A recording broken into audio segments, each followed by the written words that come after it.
টাকা পয়সা সবাই চায়, কেউ চায় না যে দুনিয়াতে গরিব থাকতে। সব মানুষই চায় দুনিয়াতে কোটি টাকার মালিক হতে অথবা লাখপতি হতে। প্রিয় দর্শক, আপনি কি চান যে আপনার সমস্ত ঋণ আল্লাহ রাব্বুল আলামিন দূর করে দিক?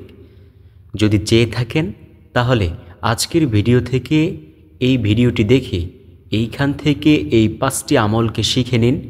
ইনশাআল্লাহ যতদিন পর্যন্ত করবেন আল্লাহ রাব্বুল আলামিন কারো কাছে আপনাকে হাত পাতাইবেন না ইনশাআল্লাহ। এছাড়াও নবীজি সাল্লাল্লাহু আলাইহি ওয়াসাল্লাম বলেন, তোমার সব ঋণ আল্লাহ তাআলা কোনো না কোনো মাধ্যমে দূর করে দিবেন। তোমাকে গায়েবীভাবে অনবরত রিজিক দান করতে থাকবেন। সুবহানাল্লাহ। আর জীবনে যদি আল্লাহ তাআলা কবুল করে নেয়, কোটিপতি হয়ে যাবেন ইনশাআল্লাহ। তো প্রিয় দর্শক, আমার বিশ্বাস যে ব্যক্তি চায় যে তার সব ঋণ আল্লাহ তাআলা দূর করে দিক, সে আজকের সম্পূর্ণ ভিডিওটি দেখে এইখান থেকে প্রতিটি আমলকে সুন্দরভাবে শিখে পরবর্তীতে সে উক্ত আমলগুলো সব সময় করবে ইনশাআল্লাহ। তো চলুন আর কোনো কথা বাড়াইব না, সম্পূর্ণ মূল আলোচনায় প্রবেশ করা যাক। 1 নম্বরে যে আমলের কথা বলবো সে আমলটি হলো সূরাতুল ইখলাস পাঠের মাধ্যমে ধনী হওয়া যায়। আপনারা বলবেন কিভাবে? নবীজি সাল্লাল্লাহু আলাইহি ওয়াসাল্লামের কাছে এক ব্যক্তি আইসা বলল, ইয়া রাসূলুল্লাহ সাল্লাল্লাহু আলাইহি ওয়াসাল্লাম, আমি অত্যন্ত গরিব, আমার ঘর থেকে দারিদ্রতা দূর হচ্ছে না। আপনি আমাকে এমন একটি আমলের কথা বলুন না যে আমল দ্বারা আমি ধনী হতে পারবো। নবীজি সাল্লাল্লাহু আলাইহি ওয়াসাল্লাম বলেন, শোনো, তোমার ঘর থেকে যদি দারিদ্রতা দূর করতে চাও তাহলে যখন তুমি ঘরে প্রবেশ করবে, তুমি ঘরে প্রবেশ করার সময় সালাম দিয়ে ঘরে প্রবেশ করিও ও সূরাতুল ইখলাস পাঠ করে ঘরে প্রবেশ করিও। দেখবে এই আমল করার মাধ্যমে তোমার ঘর থেকে দারিদ্রতা দূর হয়ে যাবে। ওই ব্যক্তি কিছুদিন পর্যন্ত এই আমলটি করল।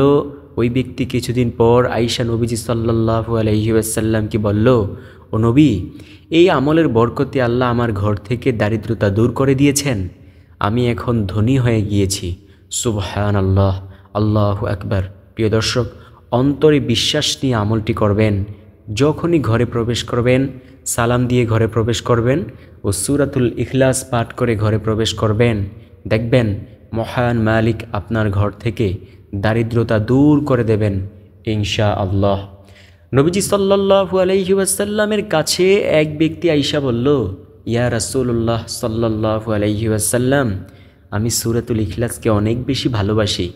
নবীজি সাল্লাল্লাহু আলাইহি ওয়াসাল্লাম বলেন, শোনো, তোমার কথাটুকু কি অন্তর থেকে বলেছ?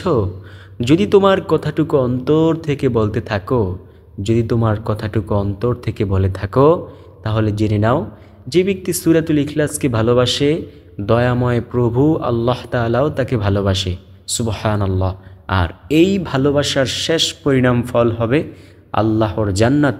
আল্লাহু আকবার।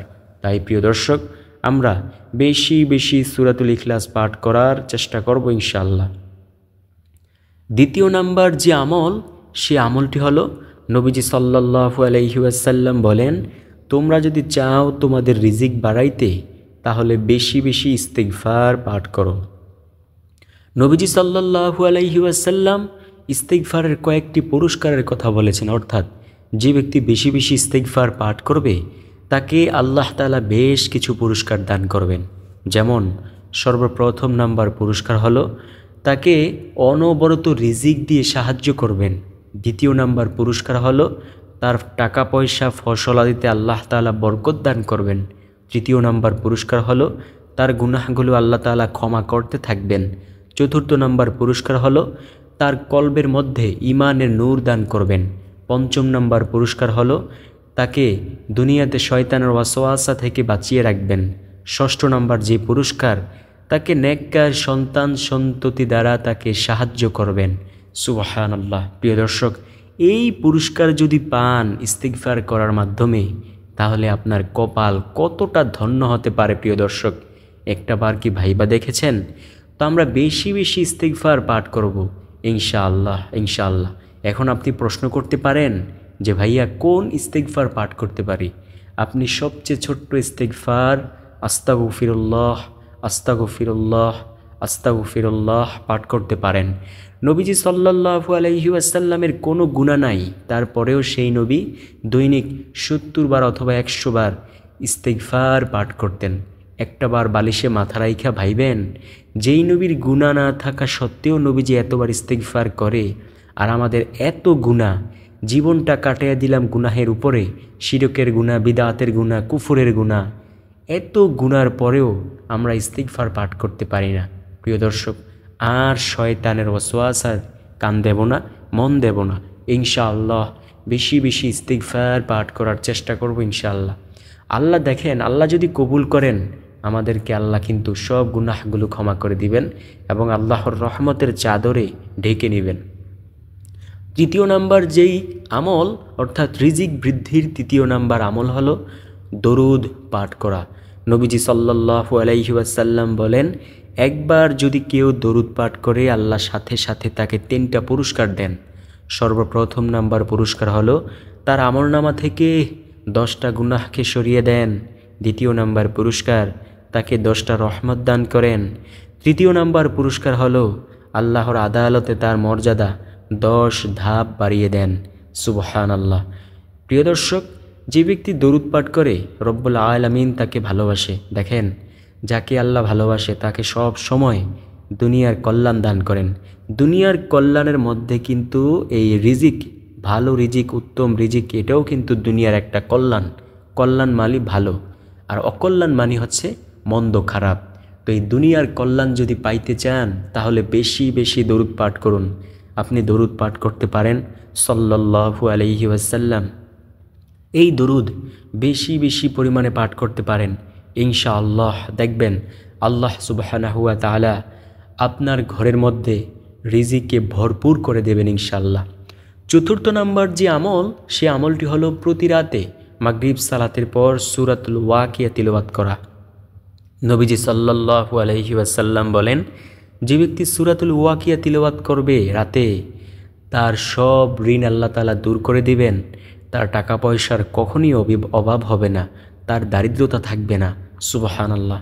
প্রিয় দর্শক, সূরাতুল ওয়াকিয়া তিলাওয়াত করতে পারবেন না? ছোট্ট একটা সূরা আর রহমান সূরার পরই সূরাতুল ওয়াকিয়া। এই সূরাতুল ওয়াকিয়া ইনশাআল্লাহ আমরা পাঠ করব। এক সাহাবীকে আরেক সাহাবী জিজ্ঞেস করলেন, তুমি যদি এই যে টাকা পয়সা জমাচ্ছ না, তুমি যদি এখন মারা যাও, তোমার সন্তান সন্ততিরা কিভাবে বাঁচবে? ওই সাহাবী উত্তর দিল, ও ভাই শোনো, আমি নবীজি সাল্লাল্লাহু আলাইহি ওয়াসাল্লামের কাছ থেকে শুনেছি, যদি কেউ প্রতি রাতে সূরাতুল ওয়াকিয়া তিলাওয়াত করে তার ঘরে দারিদ্রতা কখনোই প্রবেশ করবে না। আমি আমার সন্তান সন্ততিদেরকে দুনিয়াতে কিছু না দিয়া গেলেও এই সূরাতুল ওয়াকিয়া শিক্ষা দিয়ে গেছি। তারা আজীবন পড়তে বলেছি, তারা যতদিন পর্যন্ত পড়বে ততদিন তাদেরকে দারিদ্রতা কখনোই গ্রাস করবে না। সুবহানাল্লাহ। ওইরা দেখেন না প্রিয় দর্শক, কত কত সম্পদ আসে। আমি নিজে আলহামদুলিল্লাহ এটার ফল পেয়েছি, আলহামদুলিল্লাহ। প্রিয় দর্শক, পড়ুন সূরাতুল ওয়াকিয়া, পড়ুন, দেখবেন আল্লাহ রাব্বুল আলামিন রিজিকে বরকত বৃদ্ধি করে দেবেন ইনশাআল্লাহ। সর্বশেষ নাম্বার যে আমল, সে আমলটি হলো বেশি বেশি সুবহানাল্লাহ জিকির করা, আলহামদুলিল্লাহ জিকির করা, আল্লাহু আকবার জিকির করা। যে ব্যক্তি এই জিকিরগুলো বেশি বেশি পরিমাণে করবে, রব্বুল আলামিন তাকে অনেক বেশি ভালোবাসবেন।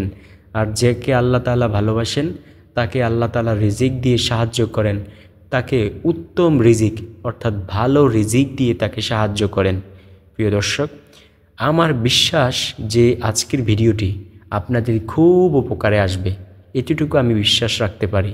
তো যদি ভিডিওটি ভালো লাগে থাকে তাহলে যারা প্রিয়জন রয়েছে তাদের কাছে অবশ্যই ভিডিওটিকে শেয়ার করতে ভুলবেন না। আর এই শাহেদু জাহান নামক চ্যানেলটাকে সাবস্ক্রাইব করে পাশে থাকেন। পরবর্তী ভিডিও কোন টপিকের উপর চান সেটাও কমেন্টে জানিয়ে দিতে পারেন। ইনশাআল্লাহ আপনার পছন্দের